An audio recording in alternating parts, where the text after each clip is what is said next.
All right, folks, we're back here on the Marvel Movie Podcast, breaking all things down in the MCU, including but not limited to Captain Marvel, Avengers Endgame, Captain Marvel. We talked Guardians of the Galaxy a few months ago. We've talked almost every movie up to this point, which is not saying much. We've only reviewed about 4 or 5 movies. I'm trying to review all the movies, not in any sort of order, but today we're talking Spider-Man Homecoming and a bonus review of Venom that came out in 2018 with the IRL version of Eddie Brock himself. Connor O'Keefe, welcome to the Marvel Movie Podcast, Connor. Thank you. I hope you mean that I'm the IRL version of Eddie Brock and that I try to do it as a compliment. I'm a good writer, and not that I just got laid off from my journalism job. But thank you. No, not in any way that I try to imply that whatsoever. I'm kidding. I'm having bands. And thank you for mentioning Captain Marvel. That's already been done. I don't have to mention that movie. Yes. But your 2 cents on it are? My 2 cents on it are that movie isn't worth 2 cents. That's my 2 cents. Good God. Brie Larson. The plan is tentatively to watch Brie Larson's Unicorn Store movie on Netflix. Yes. As soon as we're done recording here, we're talking. As much as I hate to give her advertisement, if you're looking for a hearty laugh, a good old keck to add to your night, watch Unicorn Store and just thank God that you're not Brie Larson. If you're feeling like sad or depressed or suicidal, always remember you could be Brie Larson. And what was it? Who else could you be? Imagining that you're not in a situation like that. Could be Anthony Birch. Anthony Birch, that's the name I was looking for there. If you don't know who Anthony Birch is, look it up and then just feel better about yourself. Good God. Good old Anthony Birch. But yes, we are talking Spider-Man Homecoming here today. The, 4th, I guess 6th Spider-Man movie that we've had since, in our generation. We had the first 3 Spider-Man movies, the Amazing Spider-Man movies, which was 1 and 2. So this would be the 6th one. Yeah, so 6th Spider-Man movie and 3rd version of the character that we've seen. In the last 15 years or so. Yeah, so since, we're 23, 24. Yeah. So yeah, in our lifetime we've seen 3 different versions of Spider-Man, which is wild to think about. Before this movie even came out, were you feeling Spider-Man fatigue to the point where like, okay, they're doing another fucking Spider-Man movie? Or did you have hope they would do it right because it's Marvel? And by that point, by 2017, they had established that all the Marvel movies had been great in the MCU. Okay, this is...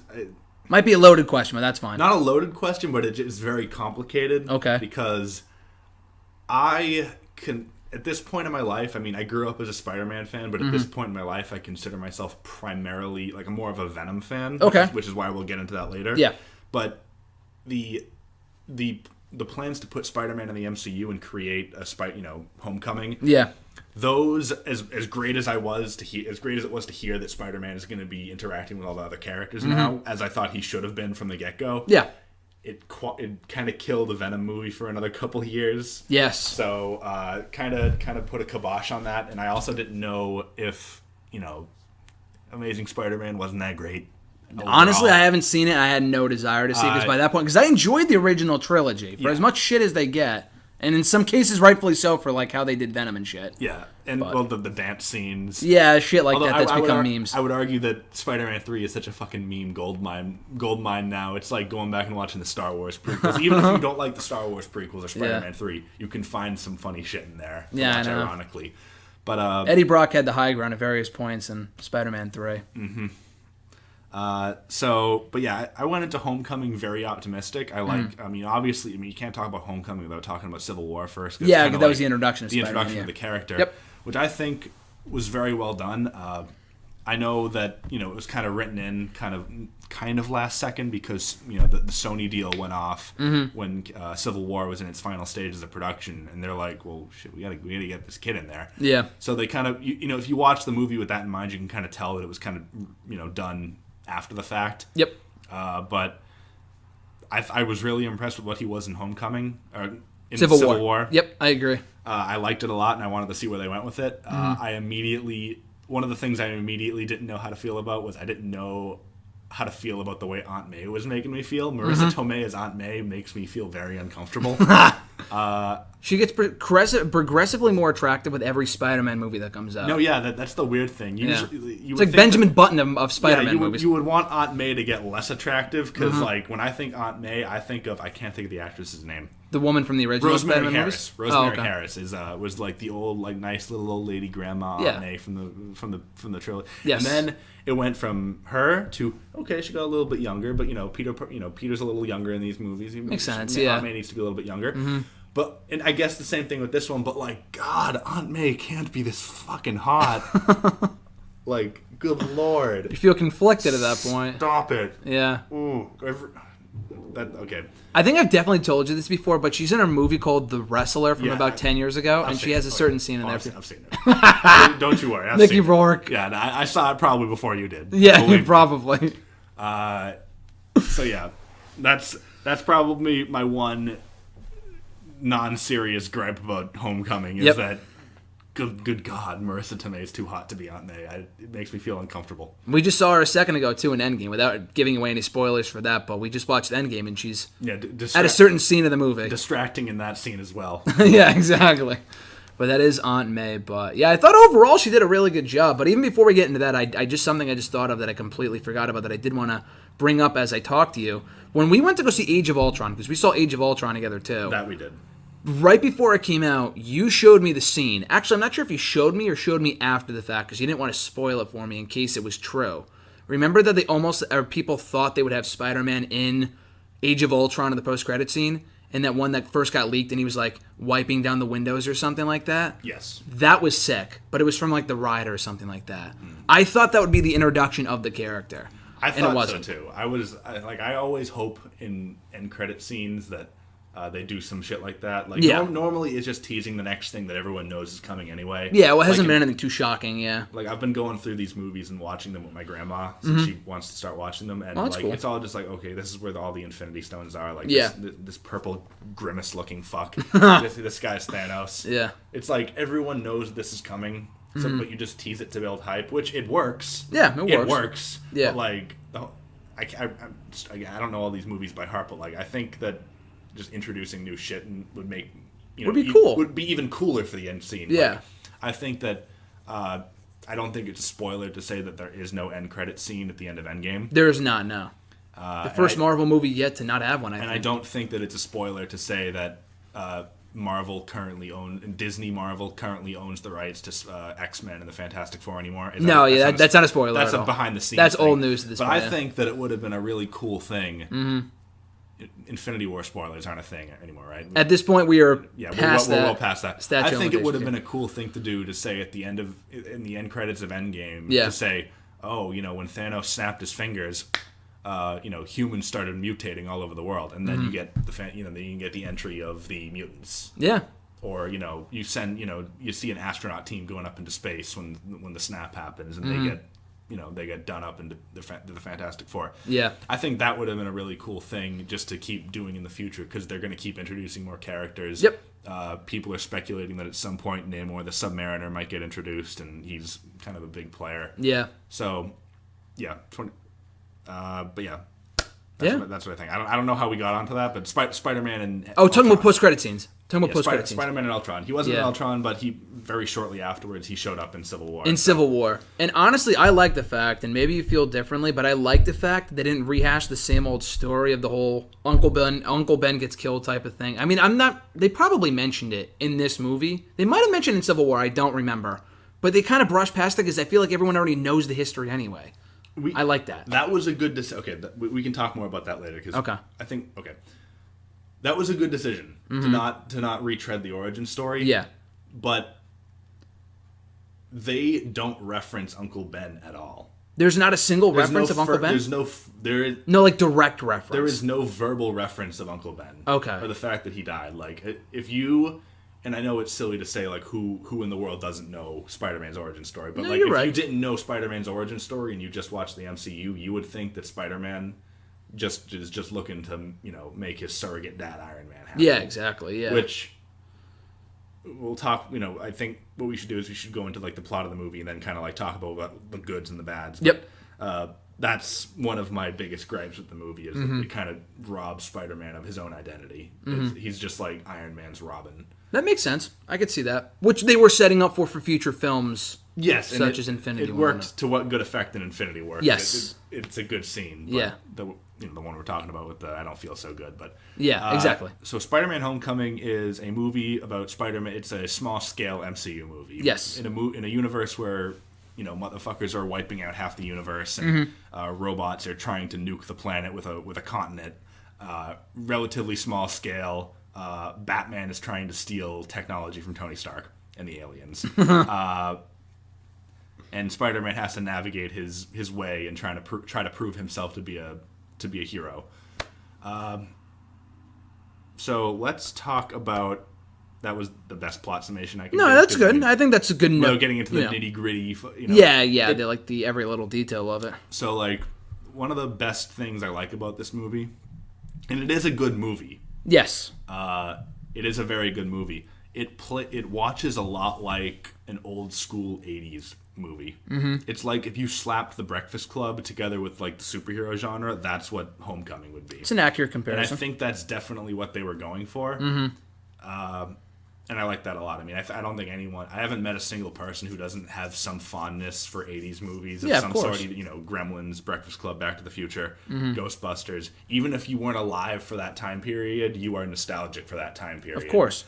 So I think that that's gonna hold up over time instead of so many movies age really poorly, but this one's not gonna because the 80s have already aged very well. Yeah, it has those 80s elements in it. Yeah. Mm-hmm. Another thing I liked was I mentioned this was a small scale MCU movie. Mm-hmm. I like that because we haven't seen that before. Gods, monsters, and aliens are running rampant all over the universe, and we see that from a very high level. But I like the idea of seeing this world from the average Joe's perspective. Yeah, and how they're living in this world. Vulture was one of the best characters in the MCU period because of that. I agree. Best villain. Probably neck and neck with Thanos in that regard. Thanos and Loki. I think it's a close second. Yeah. Yeah, he has a seat at the table when you're talking about best absolutely MCU villains. And he's good because he is just a regular guy who gets fucked over by Tony Stark, trying to take everything for himself and he kind of sees the world as his own playground. Mm-hmm. Spoiler alert: I think Iron Man becomes a bit of a douche after Civil War.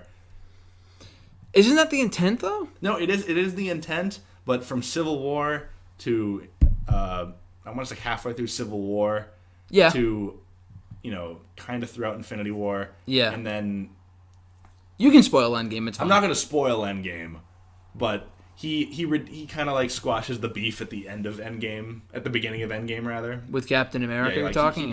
He becomes cool again. Yes. Otherwise things wouldn't be as impactful as they would be later on in the movie. But I agree. Yeah, you can't really rally behind him in that case. Yeah. So Iron Man is kind of a douche for his, for the ending of the MCU Phase 3, but whatever. It's really good to see the lower end of, what day-to-day life is like for people in the MCU. Mm-hmm. There's that really funny scene where that guy is just like, "Hey, you Spider-Man?" He's like, "Yes, I am." Yeah, early on in the movie, yeah. Do a flip. And he does the flip. And it makes that guy's fucking day. Yeah. I know, it's so great to see, before Spider-Man becomes, the superhero that he is, they just kind of see him doing regular old shit, and they had that scene with the incorporation of Stan Lee in that scene, too, when they're going back and forth in the fucking league. Or he thinks that someone's about to steal a car, but they're not stealing a car, it's, their own car. Shit like that, I think that's funny. Because, you wouldn't see that in most other MCU movies, where the superheroes are made to look like an idiot or something like that, you know what I mean? Yeah, because part of Spider-Man is that he's always fucking shit up. Yeah, exactly. Because the kid's, 17 years old in the MCU? 16? Not even. That guy's in high school. I think he's 15 in Homecoming, and he'll be 16, depending on when it takes place, he'll be either 16 or 17 in Far From Home. Far From Home, that makes sense. Far From Home either takes place before Infinity War starts or after Endgame. After Endgame. Yeah. So it's hard to say. Yeah. I can't get a read on it, but so I like how small scale it is. I also, since I mentioned it, I really like Michael Keaton as the Vulture. I absolutely agree. I talked about it already, but he is undeniably probably, one of the best written characters in the MCU, hands down. He's not just fucking evil. He's not just trying to like rule the world. He's doing it for his family. He wouldn't be doing it if he didn't get fucked. Yeah, exactly. So he has a reason to be doing what he's doing. Vulture did nothing wrong. No, he didn't do anything wrong. Vulture, Justice for Vulture. Yeah, and he was stealing from Iron Man when Iron Man was having his bout as being a bit of a piece of shit. Yeah. So I'm honestly, this was the Vulture movie, and Spider-Man was the real antagonist. If you think that Iron Man would have given a shit at the end of this movie, like if he stopped Vulture from stealing from anybody else, fucking Iron Man would be chewing his ass out. But it's like, oh, you say you stopped my shit being stolen. Good for you, Peter. You're an Avenger. You're an Avenger now. Yeah, exactly. You helped me, and I'm like, fuck you, Iron Man. Fucking Iron Man. But did this feel like Iron Man 3.5 for you? With the, I mean, he was in it in a lot, but he was kind of central to the plot of Spider-Man, though. With how much he was in this movie, he was in it quite a bit, but not too much to the point where it felt like a Spider-Man, Iron Man buddy cop movie type shit. Didn't feel like Iron Man 3.5. If anything, I would say that Civil War kind of felt like. No, I agree. Yeah, with kind that. of like Age of Ultron 2.5 or Avengers 2.5, whatever. So I don't know if it felt like Iron Man 2.5, but I feel like it definitely feels like that they were it feels like they put him in to such an extent, and they wrote him into Spider-Man's story to such an extent that they didn't have faith in Spider-Man's ability to sell a movie. And I'm like, it just makes you think like, it's fucking Spider-Man. Of course exactly. He's gonna get asses in seats no matter what he does. Yeah, especially at this point when he's already had five or six movies out in theaters before this one came out. They didn't need Iron Man to be in it as much as they did, but I mean, even when he's being a douche, I still do like Robert Downey Jr. No, absolutely. He's probably one of the best characters they've ever had, yeah. And I was thinking, too, as you mentioned that, I saw early when I pulled up the wiki page for the movie, he's, like, in most of the poster. Like, Iron Man is... I'll show you this real quick. Like, see how he's, like, kind of in the corner of it, and then you see him in the corner there, too? I mean, Spider-Man's obviously the focal point because it's his movie. Yeah, but I feel like he's more in it than the Vulture, than Zendaya's character, MJ. If you're listening at home, you can probably just pull it up in, like, a new tab or something. If Spider-Man is the top left quadrant, and who is that over there? Who, Vulture? No, down here. I can't. It's Happy Hogan. It's what's his name? Happy, right? Yeah. So it's basically Iron Man has two forts of the corners of the poster. Yeah, MJ, Hogan are Happy, and then Aunt May are all but they're very small. Like you couldn't even see them from where you're sitting. But it's very clear to see Iron Man and Spider-Man. Like you said, they take up like half of the poster. So. And you mentioned. I don't want to ramble. I want to talk about. No, things. go ahead. I should have brought like a list of things like that you wanted to talk about from the movie. Yeah. Bullet points, but Vulture was very, very good, and again, it kind of ties into the previous point I made about it being smaller scale. Yep. Didn't feel like the universe was at risk here, which is honestly I think it's a nice, refreshing change of pace. Absolutely. It's why Deadpool 1 was such a nice movie. Yeah, I agree. Even though it's not MCU. Yeah. But So, going in terms of cast again, I really like Tom Holland as Spider-Man. I agree. I think Tom Holland is he has a ton of. I think excluding the main Avengers, so like the ones that we've been with since Avengers 1, I think Tom Holland has the most. Yeah. Chris Evans, Robert Downey Jr. He has the most. He has the most charisma of any. Like if. Yeah. I don't think Brie Larson. Like if you told me okay, all the 6 original Avengers are gone now. Mm-hmm. That's not an Endgame spoiler. This is just a theory. If this is just like a people have been saying this for months. You're not spoiling. Yeah. So like, if you just said all of them are gone. Yeah. And the new cast of Black Panther, the Guardians. The Guardians aren't really around as much. Doctor Strange. What else was there? Carol Danvers. Oh God. And Spider-Man. They had to carry their own movies. Yeah. I think Spider-Man, maybe Black Panther, too. Yeah. He's really, he has charisma. He's too. pretty established. He has stage presence, but like Tom Holland, like I don't know, he's got like a likability about him. He's a a lot of likability. He's got a likability about him that Brie Larson sorely lacks. Yeah, and that's her biggest downfall. Captain Marvel. It worries me greatly that everyone's saying that she's poised to be the next Robert Downey Jr. of these films. Because Brie Larson couldn't carry my high school backpack. Never mind a movie. So let alone the Avengers franchise. Yeah. So Tom Holland is great. Mm-hmm. I love that he is just like he's. Every person who's played Spider-Man has has had a certain aspect of the character down pat. Yeah. Tobey was a really great Peter Parker. Yep. And a pretty good. He was okay Spider-Man. He's all right. He wasn't as big of a smartass in the Spider-Man as Spider-Man should be. Andrew Garfield was a terrible Peter Parker, but a great Spider-Man. Yep. Because he was just not even great, because there were certain scenes where he was too much of a dick. Yeah. Like he was just like a malicious dick. So he wasn't perfect either in either category, but definitely a better Spider-Man than Peter. Tom Holland is a really good Peter Parker and just a pretty good Spider-Man. Not just okay. He's pretty good. I wouldn't say he's as good of a Peter. He's not as good of a Spider-Man as Tobey was a Peter Parker. Yep. But he's up there. Yeah. Like he's approaching that level. Do you think that is something that can improve with more movies that he's in and more appearances that he makes, or not? Absolutely. I mean, it just depends on where they go. It's too early to say, because I mean he's only been in like 3-4 movies, maybe. I would say he's only been in about maybe 2 movies, because you count Civil War as a half of a movie. Yeah, it's barely a movie. Homecoming, and then he has such a relatively small role in Infinity War and Endgame. Yeah, that whole story. Yep. So that's really just 2 movies. We're being generous with that. I would maybe like.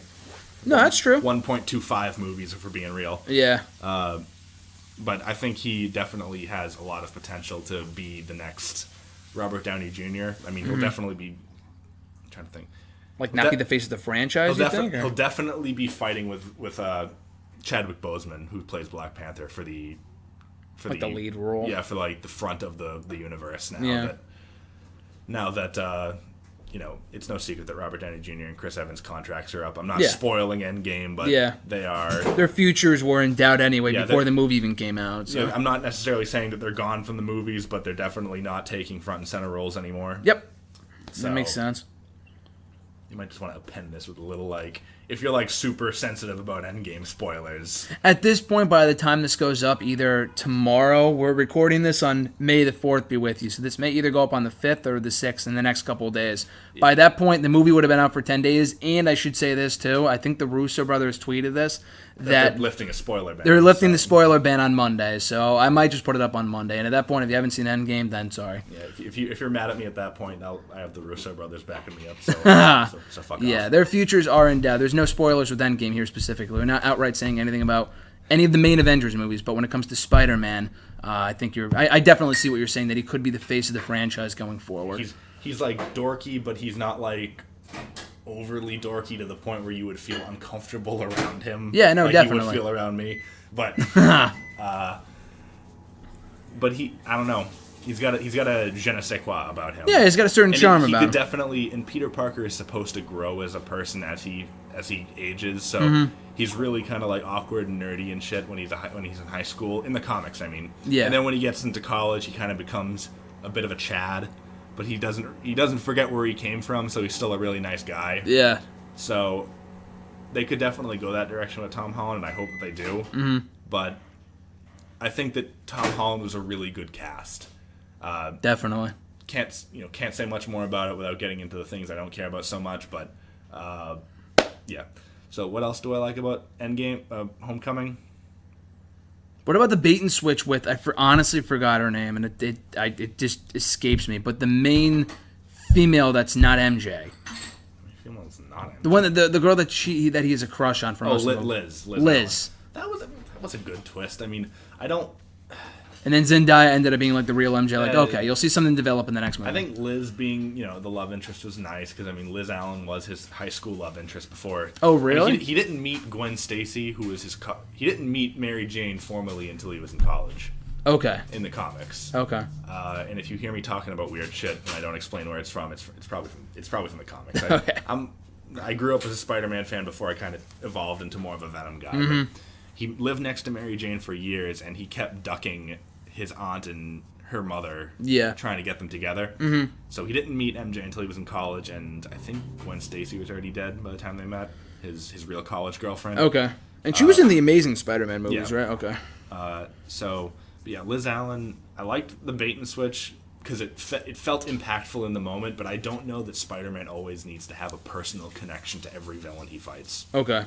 Because I think that, a character like the Green Goblin or Venom, like, they're big deals because they are so personally connected to him. Mm-hmm.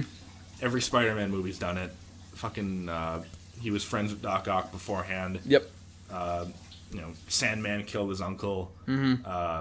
Harry's a character that should be personally connected, but like Spider-Man doesn't need to have a personal stake versus every single villain. No, it doesn't that he have goes up to. against. Yeah. Mysterio will be in Home, Far From Home. Yep. I'm really hoping that he's just sort of just like a guy. Yeah. But like he doesn't need to be so connected to Spider-Man's real life. Yeah. He doesn't have to be someone that has a vendetta against Spider-Man for the last like 20 years or something. Yeah, or it doesn't have to be like his friend's dad or his. Yeah, whatever. Yeah, I thought that was a cool twist though. Yeah, how he ended up being the. It was father. a twist because it was impactful in the moment. Yeah. But like if I had to go back and like do the movie itself, I'd be like, yeah, we've done that before. It does feel repetitive. I agree.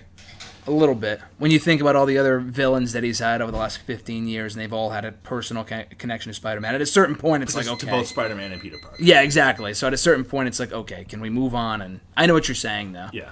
So, obviously, the action, the effects were good. I mean, it's a Marvel movie. I would expect nothing less. I'm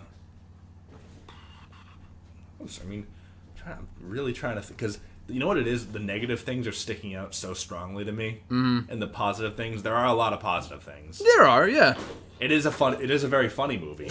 It is a very funny movie. It is a very, very funny movie. I busted a gut laughing. I said gut, not. Not the other one. You can calm down. At what part? The whole movie. I mean, like Robert Downey. Anytime he's on screen, even when he's being a tool, Robert Downey Jr. is great. Oh, as of Tony course. Stark. He's always great. All the interactions with Karen were pretty good. His suit AI. Oh yeah. So Karen, when he's trying to figure out the suit and everything. Yeah. I like what's his name? Ned. Ned, I love his friend His Ned. buddy Yeah. Ned is fucking great. I love Ned is hilarious. Yeah. I like the I was looking at porn excuse. Yeah, when they catch him in the computer lab. Yeah, that was hilarious, but also ingenious because no one's gonna question that cover story. Yeah, exactly. It's like, oh, what porn were you looking at, young man? Nice pair of lesbians there. So yeah, that was good. Yeah, Ned. Although I remember somewhere reading that Ned's last name is Leeds. I did hear that. For anybody out there who is as autistically knowledgeable about the Spider-Man comics as I am, you know that Ned Leeds becomes the Hobgoblin. I heard about that because doesn't he have a love interest in the comics too? That might be in the next movie, the blonde chick. She was in the trailer for Far From Home. Gwen Stacy was blonde. No, it wasn't Gwen Stacy. It was like I forgot. I honestly forgot. But she's in the next movie, and I heard that in the comics, that was like his love interest, and they get like married or something. I don't know if that was pre or post Hop. Betty Brant? It might have been Betty. I think it might be who it is. I was watching some video on it. I don't know. I wouldn't put too much stake into like hair, physical appearance. Yeah, because it gets changed and shit. Yeah, so with the movies. But you're probably. I think it is Betty though. I think you're right. Betty Brant does get involved with Ned Leeds. Okay. So yeah, I mean, I think that's all that I mean. This obvious. A lot of those are sweeping generalizations. Like the writing was good, the effects were good. No, but it's still Tom worth Holland saying. and Michael Keaton did great as their respective characters. Yeah. I think that those were perfect casts. Yep. We already talked about. I like that Marissa Tomei is in the movie, but I don't like that she's Aunt May. So I mean, what did you think of Homecoming? No, I really liked it. As someone who is not as invested in the comic lore as I am. Like let's hear a normie perspective. I thoroughly enjoyed it. Like you said, I think the fact that it was entertaining definitely helped. I mean, I was already fairly familiar with Spider-Man's backstory, so I like the fact that they didn't bring it up, but I agree that if you look at this movie in a vacuum with the MCU movies and you're only introduced to this Spider-Man, which you have to imagine there's many kids that only watch the MCU and don't watch the movies that we grew up on. And there's like other Spider-Man movies from the 80s and 90s and shit that we never saw, like at least I never saw. So I can understand that. Jesus Christ. Which is crazy. You're making me feel so fucking old. So we were around for 3 different versions of Spider-Man, and we're only 23, 24. There are children alive right now who have never even heard of Tobey Maguire. No, exactly, and that's kind of scary. Who have never seen Pizza Time. Yeah, exactly. Yeah, from Spider-Man 3, yeah. So I enjoyed the movie, honestly. I have seen people, I might be somewhere in between what you think of the movie and other people, because I've honestly seen lists of like the greatest Marvel movies ever on like What Culture and websites like that, I've seen people say Homecoming was the best, and I do not agree with that at all. That's a scam. It's not even top 5 for me, and I like the movie a lot. It's really not top 5. It's I mean, I would say probably Captain America: Civil War is probably the best one. You think so? From both a character standpoint, like an adaptation standpoint, and from a filmmaking standpoint, Yeah. I would say that if you were going to show someone who hated superhero movies a superhero movie, if you don't show them Dark Knight, because I mean, Dark Knight's just a great fucking movie in general. Dark Knight's probably the best we're going to get for superhero movies. I agree. That's the bar. I would say Winter Soldier is definitely... the Captain America ones, you said it earlier. They get progressively better. They do. And the whole trilogy in a vacuum, again, is just amazing. Yes.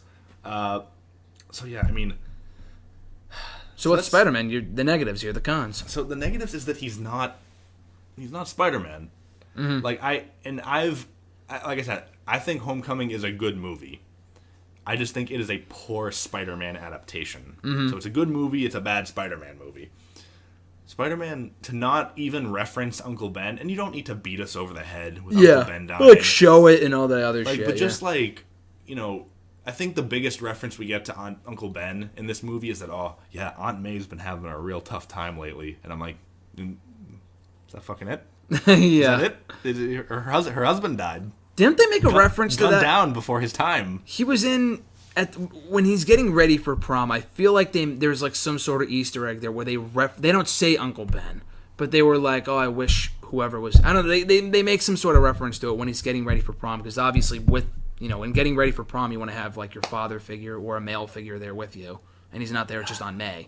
I don't know, something like that. Like, he didn't know how to do his tie or something. But you are right. There's almost zero mention of him in this movie. The only reference I've been able to see about Uncle Ben, the only direct reference to him I could see, is that in the trailer for Far From Home, the suitcase that he latches up has, like, Ben's initials on it. I heard that. I saw some breakdown of the trailer, which is cool. And it's like, yes, I know you don't want to retread the origin. I know that we've seen it. And I know that everyone knows. It's like Batman's parents getting shot. You don't need to see it to know who the character is. Yeah. But you need to establish that still is what drives the character, because without that, you don't have the character. It's like... It makes sense. It's part of the lore, like you said, of Spider-Man. Because otherwise, he just becomes Iron Man's like, protege. Ward, which, as they said in Infinity War. So, yeah. I mean, you want to have Uncle Ben be in the movie... to some extent, maybe a picture, a small scene where he's like, I'm not doing this for Tony. Yeah. He says something like that, just something to imply that, because he was out there doing stuff before Iron Man even approached him. So like, that there was some impetus for him to be out there and helping people. But now that just seems like it's sort of been lost, and the only thing that drives him is impressing Iron Man, which is a disservice to the character because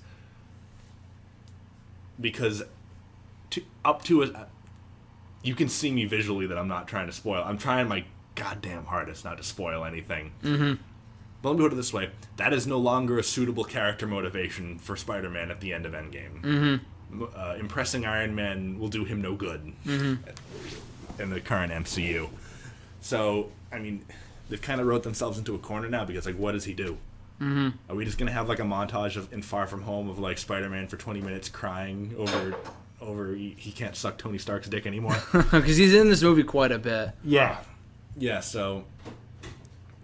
Yeah, I don't like that so much of Spider-Man's character is tied to Iron Man. Mm-hmm. I mean, it does wonders for Iron Man's story in Infinity War. It's a real big fucking loss for him when he loses that kid. Yeah. Even though I would argue that kid was going to get snapped anyway if he was on Earth or not, so it's whatever. But that's true. It's still a powerful scene, and I can't take it away from it, but basically, it feels like Spider-Man is there to serve Tony's story and not Spider-Man to have his own story. Mm-hmm.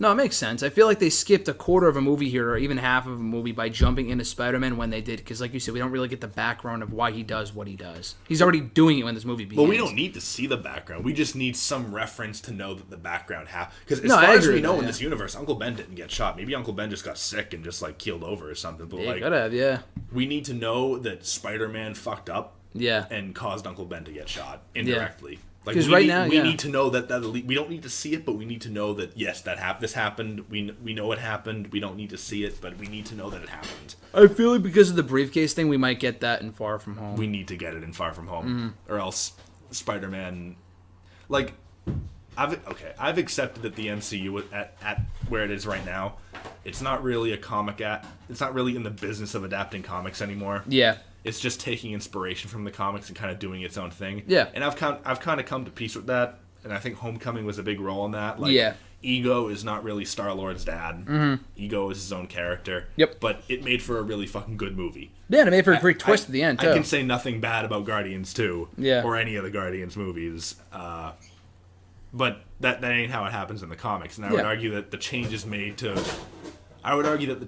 things like the Guardians movies make them better as movies. Mm-hmm. But then again, I'm not, I was never a diehard Guardians comic fan. The same way they were with Spider-Man, yeah. So maybe there are some old-time Guardians fans, the old guard out there, who really don't like the James Gunn stuff. Yeah, and I can respect that because I'm not really a fan of how they just kind of took Spider-Man's name and slapped him onto Iron Man's sidekick. Makes sense. But I do think that if you come to terms with the fact that the MCU is no longer straight adapting comic shit, you can enjoy them a little bit more. Which is how I enjoy Spider-Man: Homecoming. It's just like, hey, this isn't the Spider-Man I know, but it's still Spider-Man. But I want to see the Spider-Man I know. I think the Spider-Man I know has stood the test of time since the '60s because of what he is and who he is, and yeah.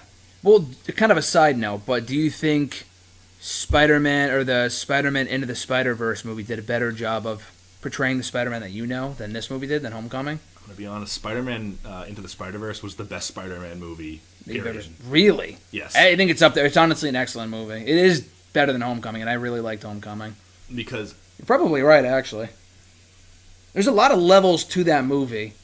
Like, and I'm not just talking about the dimension shit, but I'm talking about, like, just the emotional impact with it. Just everything about the movie I thought was great. And the animation itself was awesome.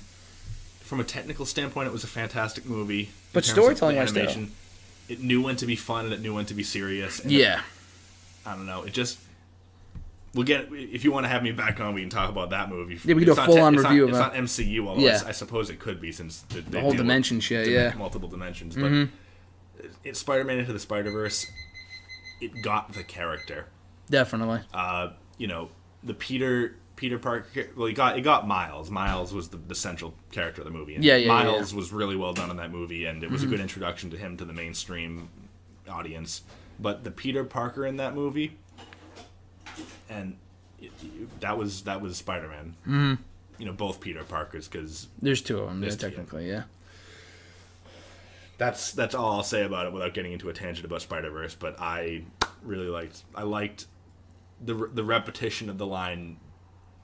Spider-Man doesn't stay down. Yeah. That's to me a big part of what the character is. And to Homecoming's credit, there is a scene like that in this movie where he lifts up all the rubble and he's at the end, and he's geeking out about it. Not geeking out, but he's I know what you're freaking saying. out. Yeah. Which again, to this movie's credit, that shot is taken directly from a very famous comic story arc where he's trying to save Aunt May's life and he's weak and he's trying to lift a building off of his head. Oh shit! So that, like, they took something really good like that, and that really endears me to this movie. But then they do all this other shit with the source material. It's like you gotta pick one. You either gotta faithfully adapt it or don't faithfully adapt it. You can't be a cock tease like that. Yeah. Show me the shit that I love. Yeah, exactly. No, I thought it was great. Yeah, that was a great scene. The whole thing I thoroughly enjoyed, but I could see there are certain areas of this movie they could have done better with. That they could possibly improve upon in Far From Home. We'll see. That movie's not out for another 2 months as we speak. But any additional thoughts on Homecoming? I don't like MJ. I think she's not Mary Jane. What's her name? Michelle. In real life, or are you talking about the characters like what MJ stands for? Zendaya's character, MJ, not Mary Jane. Don't like her. Yeah. I think she's unlikable. She reminds me of just like this bratty kid who tries to act edgy to seem tough and interesting. She definitely came across as edgy. I really, not even like the fun type of edgy, but like the mean-spirited, like dick kind of edgy. Like you're not really interesting, so you're just, I don't know. She just, you know what she reminded me of? She reminded me of my little sister when she went through her rebellious phase, and it seems such like a fake character, and maybe that's accurate because Caitlin went through that phase when she was like 16. Freshman, sophomore year of high school. It makes about sense timeline-wise. Maybe that's what they were going for. Yeah. But, I hate seeing a character like that. She was... Maybe they did that on purpose to throw you off the scent that she was MJ. And now she'll be a better character and I'm Far From Home. But that's just optimistically speaking. Why would people even have her around? She was around everyone constantly. In my high school, even though it was an all-guys high school, if someone acted like that, they'd be like, hey, you're a bit of a cunt. Fuck off. We don't want you around no more. Yeah, she's pretty unlikable. We'll see if she evolves, though. They could do a better job with her in the next movie. We're assessing this before the stories have been told. I mean, if we were doing this about Iron Man, his story, we can make judgments. But I just standing alone as a movie, I don't like MJ's character in this movie. I just don't care for it. I think she's unlikable, and she's just not. And to know that they're going to try to set this innocent little baby boy, Peter Parker, up with this nasty, just very mean, over the top edgelord. I don't like it. You don't ship it. I don't ship it. I think he deserves better. He deserves someone who actually has a personality. Mm-hmm. So we'll see where that goes. We'll see if they follow up on that in any significant way in Far From Home. And it looks like based off the trailers, they will. But hopefully that ship sinks pretty quickly and he can find someone better for him. So we'll see. Mm-hmm. Maybe it's reversed. Maybe he goes through MJ first before finding Gwen Stacy, as opposed to the other way around. We'll see. But that's Homecoming. Any additional thoughts before I move on to the second part of this review here? I've got more about Homecoming. I don't like that his suit is super... I know that I like the Karen stuff, but I don't like that... And it kind of ties back into the Iron Man thing. I don't like that he relies so much on the suit. In the fact that it does a lot of the things for him? I don't like that he has such a high-tech suit. Oh, okay. Spider-Man is supposed to be...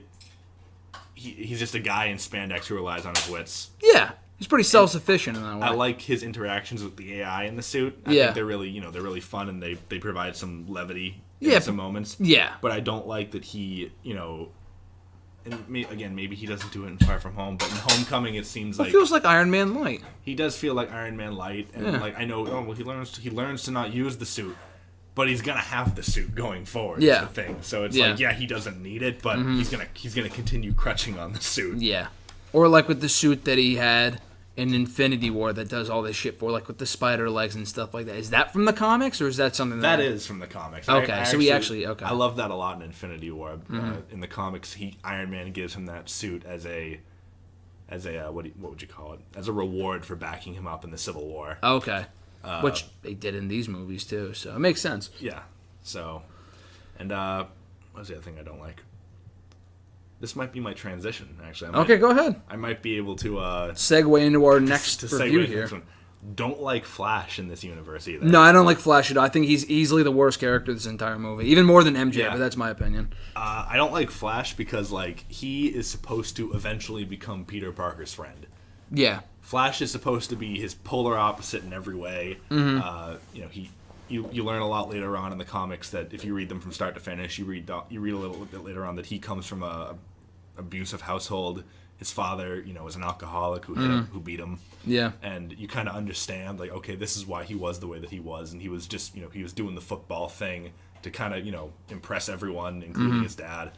He was just trying to deal with his own shit, and him being an asshole to Peter was just kind of an unfortunate side effect of that. Yeah. And that Flash isn't really a terrible guy. This new Flash, he just seems like he's inferior to Peter Parker in every way but money. Yeah, definitely. He's not a sports star, so he's not more physically. I would say that Tom Holland is probably in better shape than this. Probably, No offense. Flash was very funny.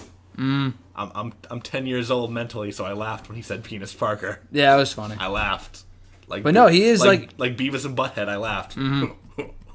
But it wasn't like he was more, like you said, physically intimidating than Peter Parker, though. He's not his physical. He's not his physical opposite.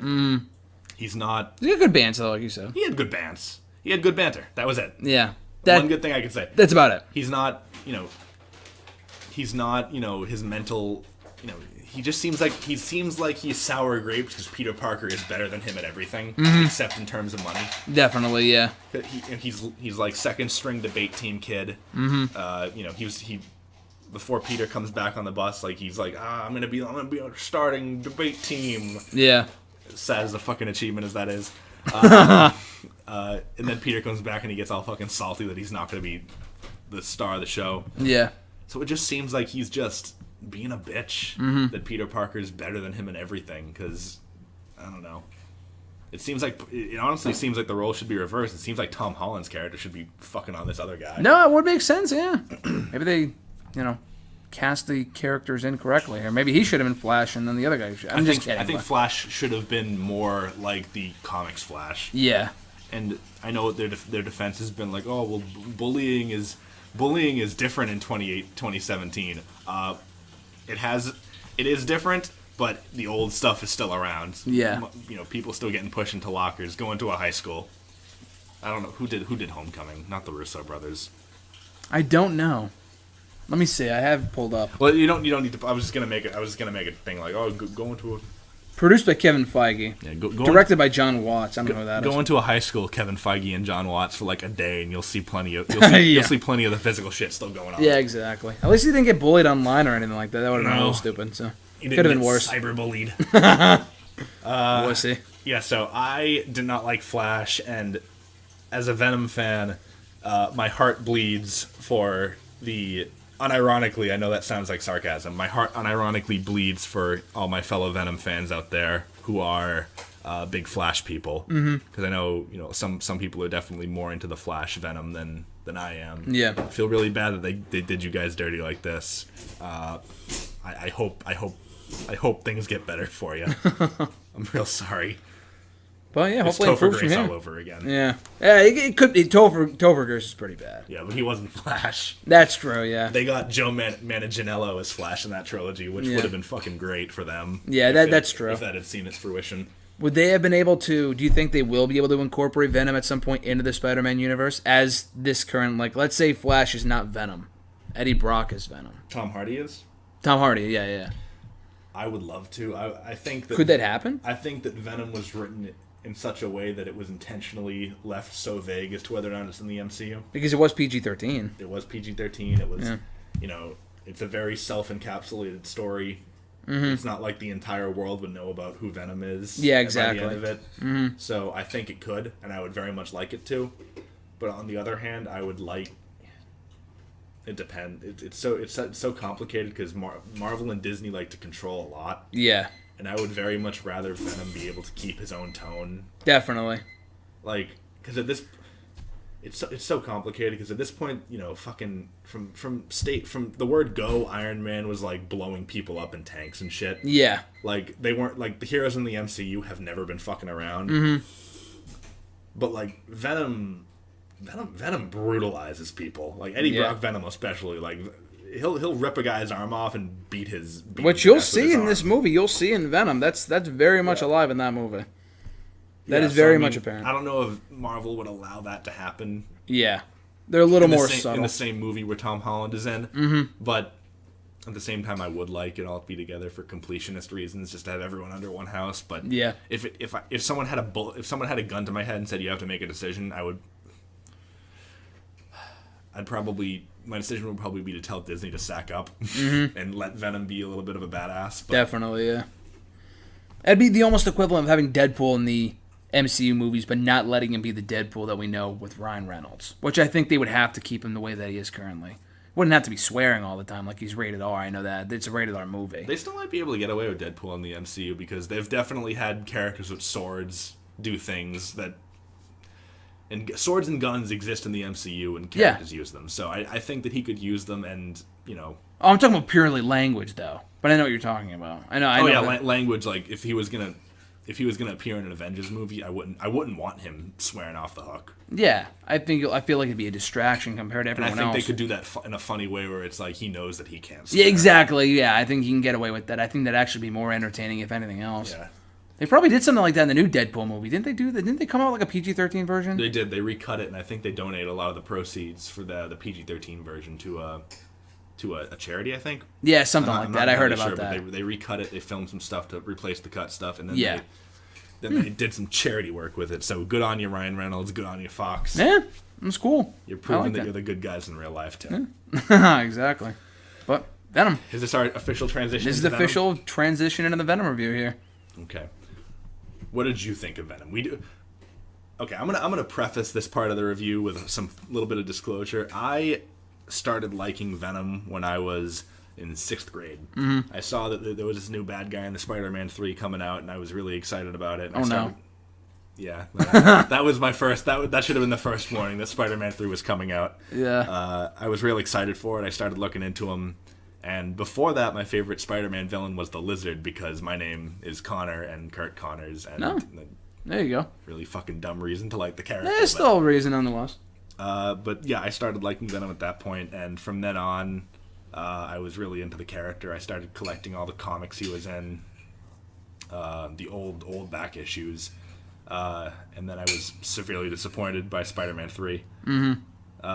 Let down pretty hard. And then a couple months after that came out, Sony and company said that they were going to do a spin-off of just Venom, and it was going to be him being an anti-hero, which he did in the comics eventually become. He put the beef aside with Spider-Man after Spider-Man saved his ex-wife. Yeah. And they kind of just went their separate ways, and Eddie has always seen himself as a hero. So he just kind of went to San Francisco and started ripping people's arms off and beating them to death with them. Yeah. So I was really excited about that, and that progressed until Spider-Man got rebooted in 2012. So from 2007 to 2012, that was going to happen. And then they were going to do it again, but it was going to tie into the Amazing Spider-Man universe. And then Sony and Marvel came to a deal where Spider-Man was co-owned, and all those plans got scrapped. Yeah. So like I was saying earlier, I was kind of bummed out that Homecoming was even getting made, because it squashed the plans for a Venom movie. It killed Venom again for however many years. Yeah. And then, just as we were graduating college, that weekend actually. That weekend we were graduating. Well, it came February. They announced it. Oh yeah. I'm thinking of the casting. Yeah. So the February they announced it, and then the weekend we graduated college, they announced that none other than Tom fucking Hardy, my number one pick for Venom that I never thought would happen, was going to be playing the character. So it was a long and turbulent ride, and the weekend the day it came out, I bought an entire row of theater seats out for myself, my immediate family, and a bunch of my friends that I had known. And over the course of like the 11 years Venom had been in production hell, and I told them, I would tell people all the time, like, oh, you're gonna come see Venom with me, right? And they're like, yeah, I'm gonna come see it. Obviously a lot of those people didn't show up because fucking ancient history by this point.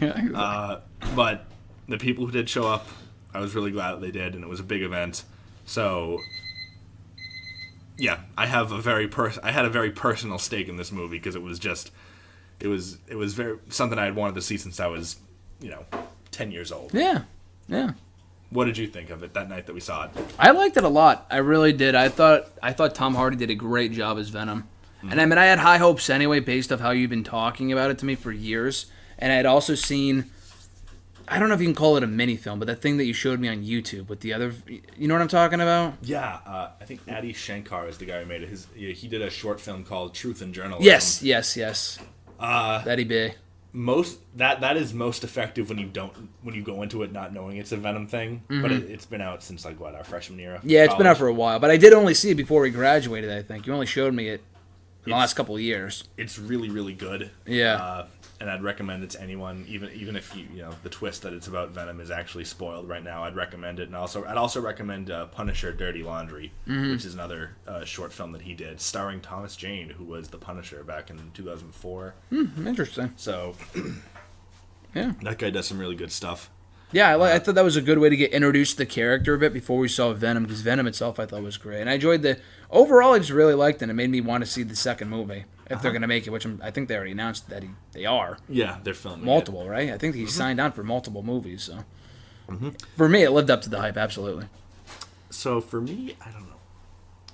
So this Venom that Tom Hardy plays has nothing to do with Spider-Man, which a lot of people, that's their biggest misgiving about the movie, because Venom, his origin is that he hates Spider-Man and wants to kill him. Yeah, but they changed it up for the movie, so I get it. Yeah, and a lot of people are just like hell set against this fucking movie because it changes his origin so heavily, and he has nothing to do with Spider-Man. He doesn't technically have the spider powers. Yeah. So here's what I say to those people out there. They took away Spider-Man from Venom's origin, and if you have a problem with that, that's fine. but you are not allowed to like Spider-Man Homecoming. If you hate Venom for that reason, you were not allowed to like Homecoming because they took Uncle Ben out of Spider-Man's origin. No, exactly. You cannot have it both ways. Yeah. Like, I don't like... I appreciate them both as loose adaptations of the characters, but I don't think that they're faithful adaptations of the... It's kind of the same thing. With Homecoming, absolutely. Yeah. I mean, you can't be super down on Venom for that reason and be sucking Homecoming's dick. You can't have that because exactly. they're just not... It's the same thing. They changed the origin for the purposes of the movie. Yeah. And it still worked out, and it was still a great movie. Yeah, in and of itself, it was still pretty good. Yeah. I would say, again, that they changed Eddie Brock a lot. I think this Eddie is a little bit more cowardly and a little bit sleazier than Eddie in the comics, which is the Eddie that I like the most. But I like you end up rooting for him in the end, even though he's not, the best guy. Yeah, exactly. Can there be an argument made that we didn't see enough of Venom in this movie and that it was mostly Eddie Brock? Enough? What do you mean enough of Venom? Like it was more Eddie Brock than it was Venom in this movie. That didn't really bother me because I like Tom Hardy. When he's suited up? Yeah, that's what I mean, yeah. I would say that to an extent you can't really avoid that because it's an origin movie. No, yeah, it makes sense. But I would also say that, yes, we didn't see enough of Venom. Did that bother you? I mean, not as much as you'd think, because a lot of what I like about Venom comes from the interaction between Eddie and... They call him Venom in the movie, but the Venom symbiote has no fucking name. Yeah. That's something that really kind of grinds my gears, especially now that the movie's out, that people just call the alien Venom. The alien's name is not Venom. The alien does not have a fucking name. Yeah, exactly. People call it Venom because that's what Eddie... That's their fucking superhero moniker.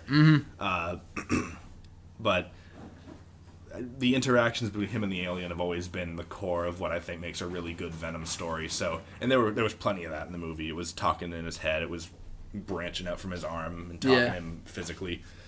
And I think that another problem with Venom being suited up in this movie is that, like, you need to...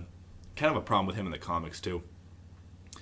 Venom's really strong, and you need very particular things to stop him, or else he just keeps getting back up. You either need overwhelming force, like if Thanos punched him in the head, he's probably staying down for a good-ass long fucking time. Yeah.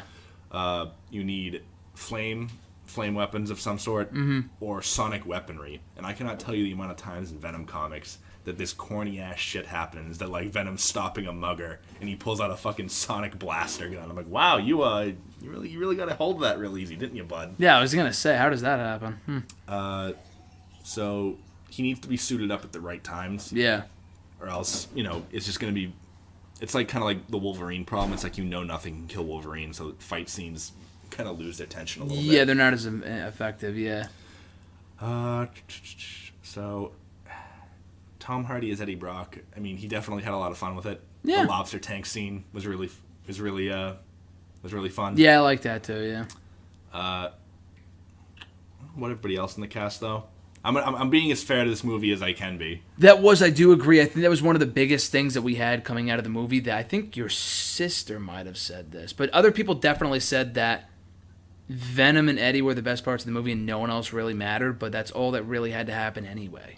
Like, does anyone else really need to matter in the movie, to be honest? I would argue that the only person that needed to matter in the movie was Anne, and if I had to pick a second most interesting character that wasn't Eddie or Venom, I would probably say her. Yeah. But,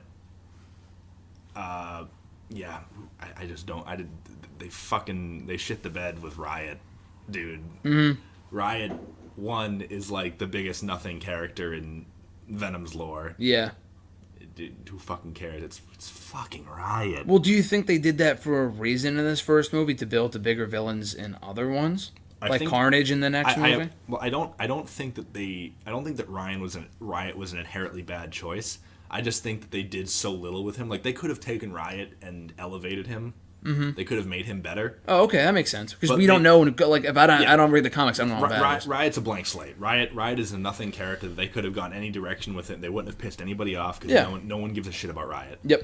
But they didn't do that. They just made him like the most boring, generic, bland villain. Also, they could have done any Venom.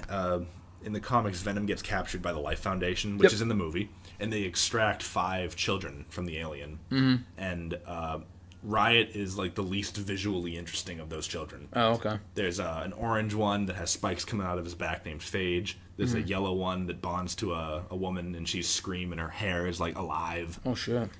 There's Lasher who has like spiked tentacles coming out of his back and he's green. And Agony who's purple and she has acidic. She spits acid. Oh, cool. Any one of those characters would have been more visually and, depending on the writing, could have been more intellectually interesting than what they did with Riot. But I think that they chose Riot and not one of the others. Not Carnage. Yeah. 'Cause Carnage is Venom's Green Goblin. Yeah. Venom's Joker. Mm-hmm. I would say that they did that, not Carnage, because Carnage needs a build-up. And I agree. I do like that they tried to build that up because you can't just blow your. I hate it when movie franchises blow their most personal villain in the very. That's why I think Riot was a good choice here. Yeah. Yeah, he was safe, and then they can do the end credit scene was him talking to Cletus, who becomes Carnage, and I think in the future that they can build up that antagonism between the two, and eventually the payoff will be much better because you've seen these people hate each other's guts for 4 movies, exactly, 3 or 4 movies, and then when they finally smack each other, it's like yes, finally. Yeah. It's like if they blew off Thanos in Avengers 1 or 2, like it would have had the same impact. So yeah, I totally agree with that. Mm-hmm. But did you know about that post-credit scene before you saw it or no? The Woody Harrelson when they revealed him as Carnage. I knew it. I knew it was coming because I was waiting the whole movie for Woody Harrelson because he was cast in the movie. Oh, okay. They didn't do a good enough job keeping that quiet. Because I was gonna say. Because I was looking for him the whole movie. I'm like, okay, where's Woody? Woody? And I'm like, oh, okay, he's probably gonna. I figured when they cast him, he was probably gonna be Carnage because he kind of does the hillbilly voice really good. Yeah. It's not something like Zombieland, but I was waiting the whole movie for him to show up. I'm like, oh, it's a post-credit scene. They showed a prison. I'm like, oh, here we go. Yeah, you knew from the get-go, yeah. Still cool, though. I thought it was very impactful. And, again, made me excited for the next movie. I think that line at the end was fucking goofy. Where he mentioned Carnage itself? Yeah, he's when I get out of here, and I will, there's going to be carnage. And I'm like, they laid it on pretty thick. Wow, there. It's like, damn, in that scene in Star Wars, does Luke say, Luke, I am your father, episode 5, Empire Strikes Back. Exactly. It was a little too obvious. I have to go, Lois. I have to be Superman 4, The Quest for Peace. It was alright. It was corny, but I guess if someone didn't know who that was supposed to be. But that's the thing, though. Like, did they say they never once said Thanos' name in the post-credit scene for Avengers? They just I'm like, who the fuck is this? And I looked at it after the fact. I'm like, it's pretty cool. They should have done the same with Carnage. They should have, and it was dumb. It's nitpicking, but I agree. And he has fucking Ronald McDonald hair. Yeah, that wig doesn't look good on Woody Harrelson. Yeah. I appreciate that they try to go for because Cletus is like a crazy frizzy redhead. Mm-hmm. I don't like that they made Woody Harrelson look like Little Orphan Annie. That was goofy. That was weird. It was a little too cartoony.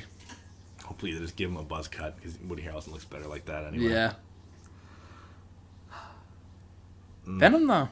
Overall, what was your biggest takeaway? Did it live up to the hype for you after 11 years? I don't think anything could have lived up to the hype after 11 years. Mm-hmm. But I think it was good enough. I think it definitely was more toned down than I would have liked it. Mm-hmm.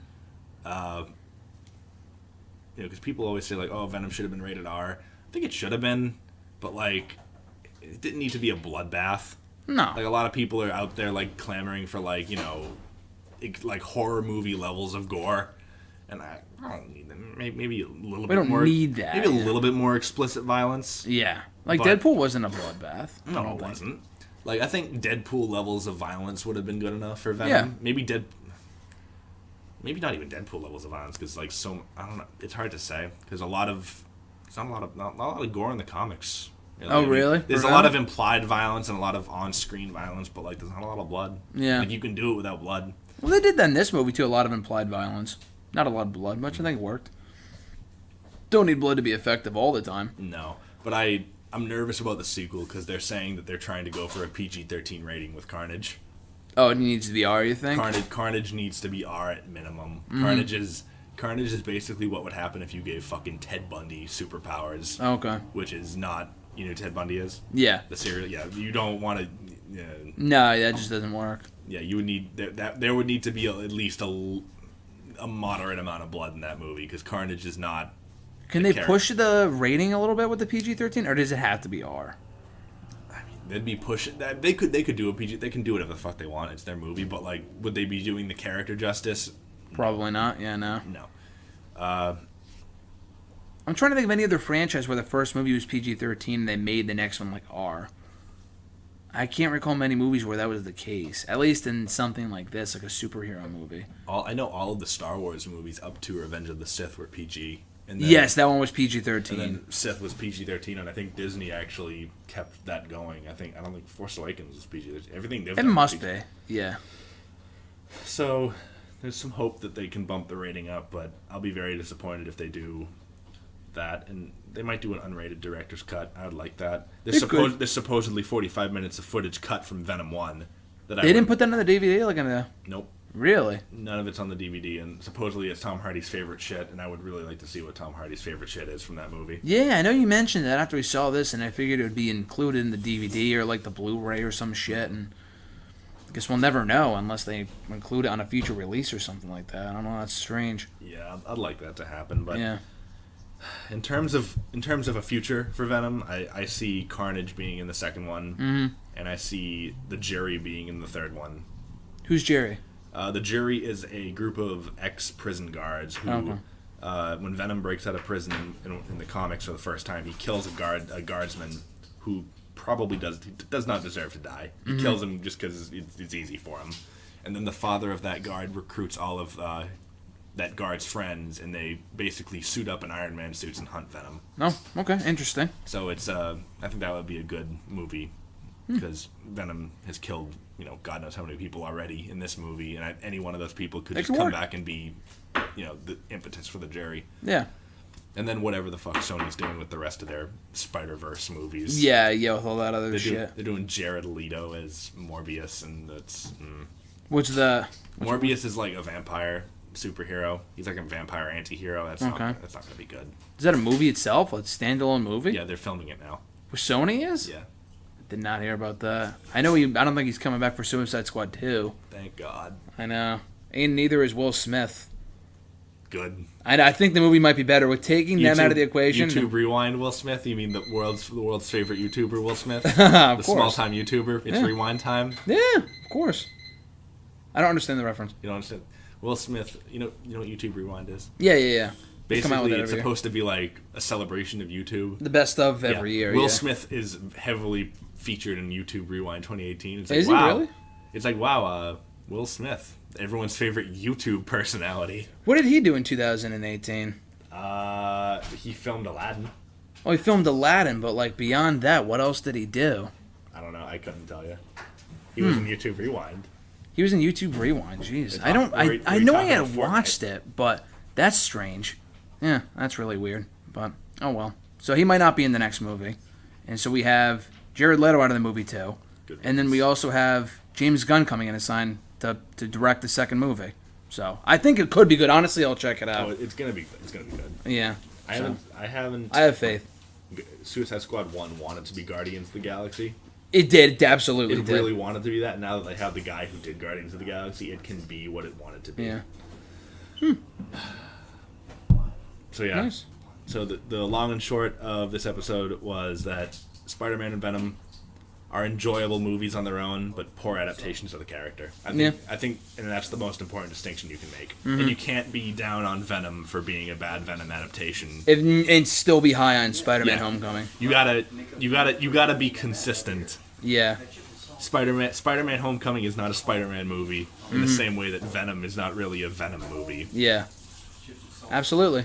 I agree. And hopefully they improve upon that in both Spider-Man Far From Home and Venom 2 whenever that's due out in likely a few years or so, right? Yeah, so I'm not sure when Venom 2 is out first weekend in October of 2020. 2020? Mm-hmm. So it might be out next year. Okay. Yeah. Even throwaway shit would make Venom better for me as a Venom fan. Yeah. Like if they decide like, oh, why is there a spider on my chest now? Spiders are cool, Eddie. Yeah, that'd be cool. Like something dumb like that. I'd be like, yeah, that's dumb, but whatever. Yeah, whatever gets us there. Not a big deal. We'll see. But that's it. That's our 2 cents on not Far From Home, fucking Spider-Man Homecoming and Venom. Yeah, a little bit more than 2 cents, probably more like a couple $100,000. And we'll, of course, have you back for, maybe we'll do this again for Far From Home. And obviously Venom, too, but hopefully we do it for you for Far From Home as well. I would love to come back for Venom 2, Electric Boogaloo, and Far From Home. Can't wait. Should be great. So, Connor, thanks for joining me. It's been a great time, my man. Pleasure having me on.